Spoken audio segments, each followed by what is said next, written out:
What is going on, guys? Mirko from WordTech, and today what I have a video for you guys is a $400 gaming PC for the month of August.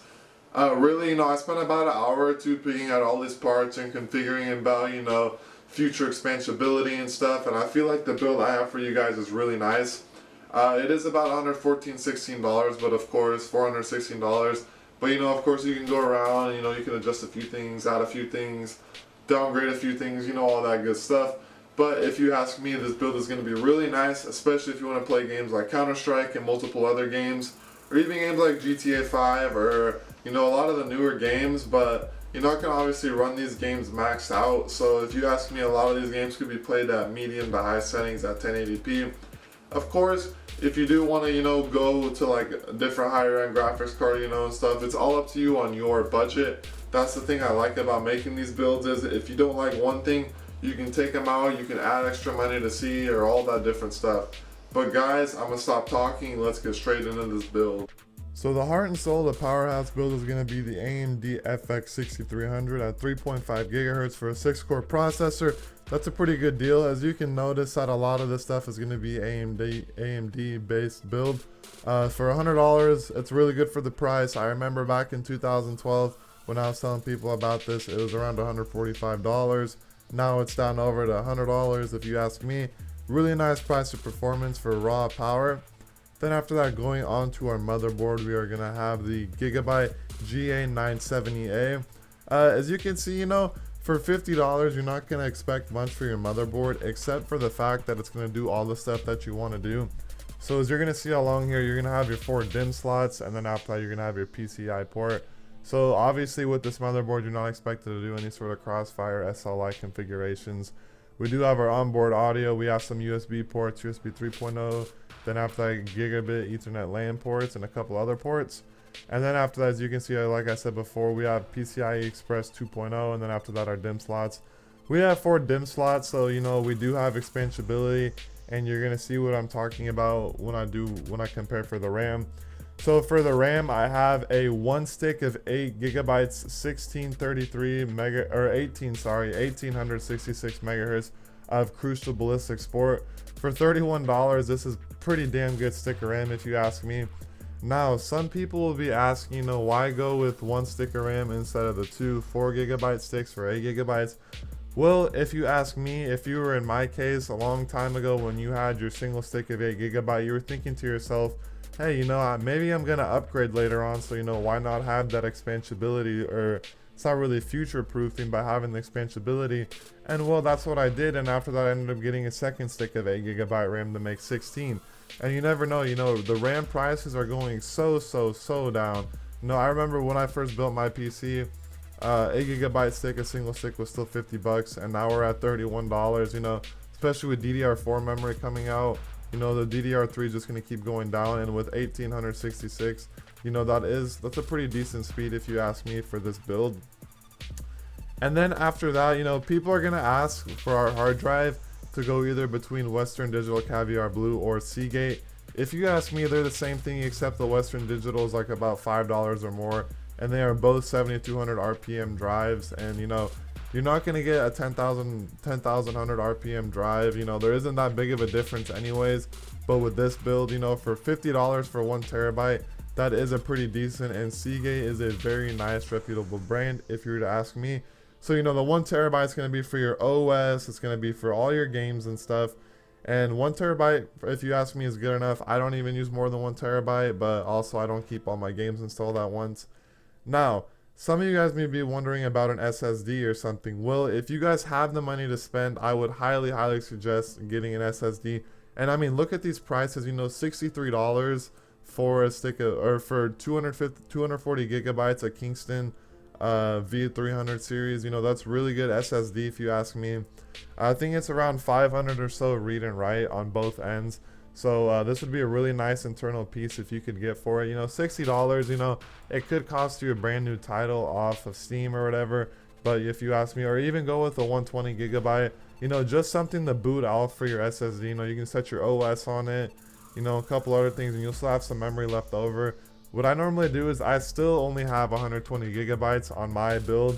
So I have my OS on it, and then after that I have one game that I normally play a lot, which is The Division. I don't like to put all my games on my SSDs because I like to portion out my SSD memory with stuff I use like Sony Vegas and stuff.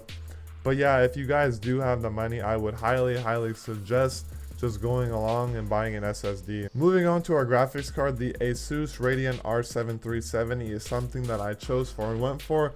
You know, you could go with the 950 and spend about $20 more, or you can gain about $10 because the 750 Ti is around $100 or so. So, you know, it's either you can get $18 or you can spend an extra $20. Depends where you went. But I thought for the R7 370, you know, it is a really nice sweet spot for a card. I heard really good things about this card. But then after that, what we do have now is, as you can see in my card right now, the Gigabyte Radeon RX 460. You know, these cards just came out with the new RX series, and I would highly recommend if you wanted to. You know, this is definitely a really nice card for the price. You know, it's a really nice small form factor for this build, but also against the R70, you know, this is newer technology, newer technology and everything. So, you know, it could be a better choice than the R7 370. And as you can see, they basically are the same price by $1. So, you know, those are two things you could go buy. Going on to our case, we have the Corsair Spec 01 Red ATX Mid Tower. You know, it's a really nice, good looking case. You know, you're not going to expect the craziest looking case or something with big fancy windows. But with this, we are included, I believe, 2 fans. I'm not 100% sure. As you can see here, we do. Okay, here we go. We have one included 120mm LED fan. So as you can see right here, we have room for another 120mm dual 120s up here. And then we have a 120 here, or you can get 2 140s or 120s right here. And as you can see, we do have a 120 LED included. So if you wanted to, you know, you could spend, you know, $8-9 on a fan. There's nothing special about them. You know, you can go through Noctua or Corsair if you wanted to. But as you can see, this case is going to supply plenty of room for us, as this is a ATX mid tower. And it looks like right now with the promo code, you can get this case for $40 off a Newegg, which is really nice. Going on to our power supply, you know, I never really like to cheap out on a power supply, but in this kind of case for a build, it is sort of different. But you know, EVGA, it makes great stuff with a 80 plus bronze certified at 500 watts. You know, 500 watts is going to be plenty for this system. You know, it's not going to be powering, you know, dual 1080s or something crazy. For this build, you don't need a lot of power, so I feel like with 500 watts, you will be pretty much set for power, and including if you want to jump into more things like, you know, getting a better graphics card or more hard drives, which virtually they take up nothing. As you can see right here, you know, we are taking up 304 watts, but let alone that's if we actually do take up all 304 watts. It depends. So yeah, if you were to ask me, going along with this power supply would be a really nice choice. And as you can see, for $32, it's a really nice piece of equipment. So when looking at YouTube videos and stuff on these $400 builds, I really dislike how some of these people, when they make, you know, these videos and stuff, you know, they say $400 PC build or something, and you look down in the description, you know, and it's at like 452, 456, you know, and it's like thinking to myself like, wow, you know, that's more of a $450 PC build, not a $400 build. So, you know, totaling up this bill, it is going to equal the $416 with shipping at $11.96. Unfortunately, with shipping, you know, you can look around, you know, you might find the same power supply for $34 and it's free shipping. You know, you just saved a couple dollars. Same here with the video card. You know, I would definitely go around and see if you could find any saving stuff on shipping. And a lot of these guys with like Newegg and stuff, if you do have the Premier card, you get it for free 2-day shipping, I believe it is. And as you can see here, all of these mail-in rebates and stuff, you know, you can go along and, you know, you can go buy another game. Look, $65, you know, there you go, bam. That's basically a game you can get off of Steam. So going along with this build, the last thing I'd want to say is if you guys were going along with a CPU cooler and you do not want to use the stock fan, I would definitely suggest going with the Cooler Master Hyper 212 Evo. You know, it's a really nice, cheap CPU fan. I use it right now on my 6700K until I upgrade to liquid cooling. But going along with this, you know, really, so Cooler Master, you know, hands down probably some of the best stuff ever for air cool, unless you went with Noctua, which, you know, they make some pretty big and expensive stuff. So hovering around $30, I wouldn't imagine this really breaking the budget too much. You know, that's probably an allowance or so a couple lunch monies, as you can notice, from your parents.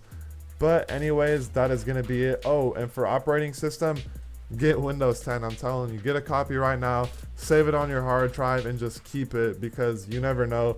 You know, it's a free operating system until it goes back to $150, but who knows, with Microsoft, they're probably just going to keep it free for who knows how long. But yeah, guys, just, you know, Windows 10, if you were to ask me, a really good operating system. I myself am on Windows 7. So, but that would be my choice for operating system, especially it's free. So wrapping up this build, as you can see, it is going to equal out to $416. Like I said before, with this build, don't expect to run anything super crazy like GTA 5 maxed out, but you are expected to run this game at medium at 1080p. I would say with this build, you will find yourself running most games at medium 1080p to even high settings. I know like lower end games like Overwatch, CSGO, no problem at all maxing it out.